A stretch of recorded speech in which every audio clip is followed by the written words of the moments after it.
Olá, bom dia, boa tarde, boa noite aos amigos do Estúdio ESA. Estamos aqui de volta para dar continuidade, na verdade, à nossa aula, às nossas aulas destinadas à Teoria Geral dos Recursos.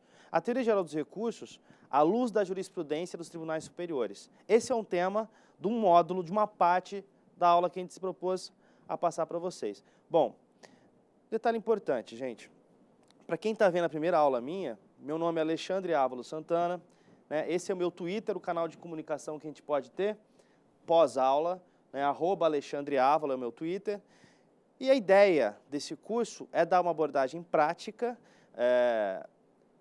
pensando a doutrina e a jurisprudência mais atual sobre o tema Teoria Geral dos Recursos. Bom, o interessante é que você que está querendo se aprimorar aí no Estúdio ESA, tenha em mente que essa aula de hoje é uma sequência de 3 aulas. Na primeira aula do Teoria Geral dos Recursos, a gente tratou sobre o conceito, noções gerais de recursos, os princípios aplicáveis aos recursos, sempre à luz da jurisprudência.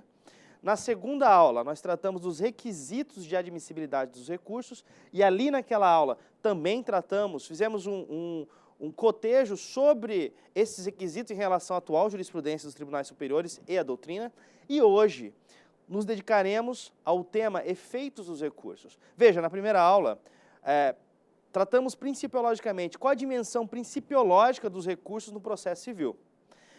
Quando falamos de requisitos, qual é o caminho que você deve tomar para conseguir ter o seu recurso analisado, uma vez que o recurso implica uma conduta, faz-se necessária uma conduta do proponente, de quem interpõe, ou mesmo do julgador do recurso, de análise dos requisitos. Os requisitos dos recursos variam, tem os gerais, e alguns variam de recurso para recurso.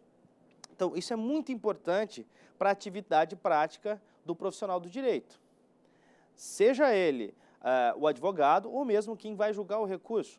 Ter isso em mente é muito importante. Bom, hoje nós falaremos dos efeitos do recurso. Uma coisa importante, gente, para falar para vocês, é sobre o nosso livro. Nesse ano de 2013, nós lançamos um livro, Manual de Direito Processual Civil, pela editora Contemplar. Os autores sou eu, professor Ney Alves Veras, professor Cid Eduardo Brau, professor José de Andrade Neto e professor Luiz Cláudio Pereira. Bom, nós escrevemos sobre processo civil aqui, uma obra única, um manual que trata de todos os temas do processo civil, inclusive a Teoria Geral dos Recursos. Bom, vamos então à nossa aula. Os efeitos dos recursos. Para você começar a entender, professor, hoje eu estou com a primeira aula, é o meu primeiro encontro no Estúdio ESA. Como é que eu faço? Assista a aula de hoje, e depois reinicie as outras 2 partes da aula. Qual que é o ponto importante de hoje para a gente tratar? Quando a gente pensa em efeitos dos recursos, a gente pensa do momento pós-exercício do direito de recorrer. Uma coisa é você preencher os requisitos do recurso para que o mérito recursal seja analisado. Outra coisa é qual é a repercussão da sua conduta recursal, qual a repercussão do exercício da atividade recursal tem sobre todo o processo. Olha só. Bom, o primeiro efeito dos recursos importante de a gente tratar é o efeito devolutivo dos recursos.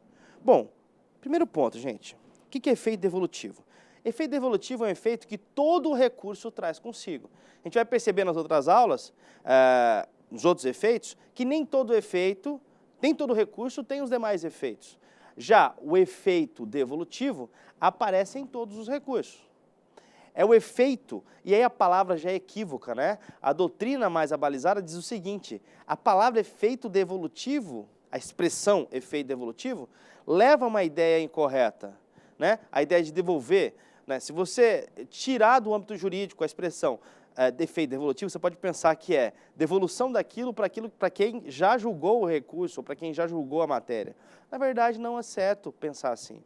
O efeito devolutivo traz consigo a ideia de transferência.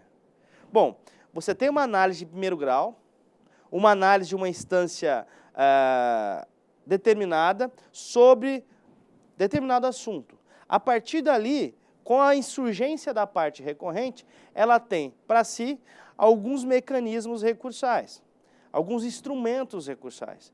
No exercício desse instrumento recursal, o que ela faz automaticamente? Assim que ela recorre, ela transfere, ela devolve aquela matéria para outro órgão julgador. Em regra, é isso que acontece.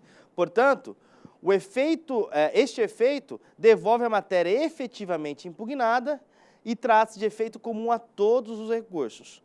Um detalhe importante, o efeito devolutivo se alinha a um princípio geral do processo civil, que é o princípio dispositivo.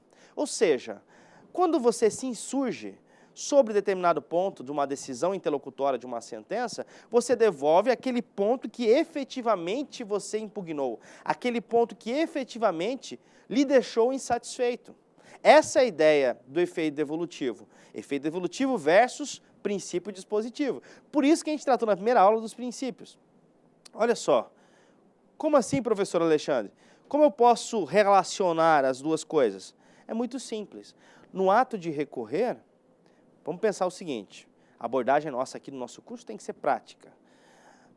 Você propôs uma demanda X em que você formula 5 pedidos. Vamos lá, 4 pedidos. Pedido de rescisão contratual, pedido de dano material, pedido de dano moral e pede a concessão de uma multa prevista no determinado contrato. Então, rescisão contratual, dano moral, dano material e multa. Quando vem a sentença, o julgador julga procedente apenas 2 pedidos seus, a rescisão do contrato e o dano material. E julga improcedente 2 pedidos seus, o dano material, aliás, o dano moral e a multa. Então, ele julgou procedente, rescisão do contrato e dano material. Julgou improcedente o dano moral e o valor da multa. Bom, você, diante daquela sentença, pode se conformar com ela ou pode decidir.